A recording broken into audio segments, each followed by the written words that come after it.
उत्तर प्रदेश के बलिया से एक बड़ी खबर सामने आ रही है, जहां एक परिवार इंसाफ के लिए मुख्यमंत्री योगी आदित्यनाथ से लगातार फरियाद कर रहा है।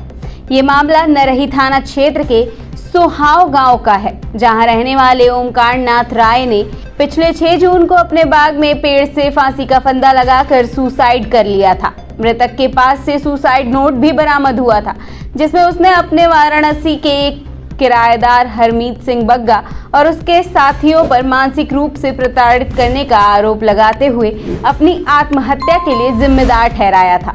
आरोप है कि हरमीत मृतक का मकान हड़पना चाहता था, जिसके चलते मानसिक रूप से प्रताड़ित ओमकार नाथ ने आत्महत्या जैसा कदम उठा लिया। बता दें, इस मामले में पुलिस ने हरमीत बग्गा समेत 6 लोगों के खिलाफ नामजद केस भी दर्ज किया था, लेकिन इस घटना को 1 महीने से ज्यादा का वक्त गुजर जाने के बाद भी पुलिस ने आरोपियों को अभी तक गिरफ्तार नहीं किया है। इतना ही नहीं, मृतक के परिजनों ने यूपी सरकार के एक राज्य मंत्री पर मुख्य आरोपी को संरक्षण देने का भी आरोप लगाया है।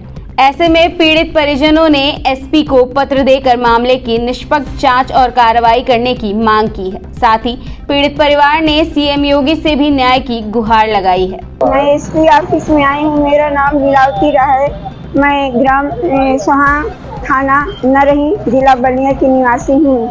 मेरे पति ने 6/6/2023 को अपने बगीचे में फांसी लगा करके सुसाइड किया। सुसाइड लेटर में 6 लोगों का नाम लिखे हैं, जिनमें मुख्य नाम हरजीत सिंह बग्गा है और 306 धारा होते हुए भी उन पर लागू हुआ 306 धारा के बावजूद भी अभी तक से वो पकड़े नहीं गए, किसी ने गिरफ्तार नहीं किया।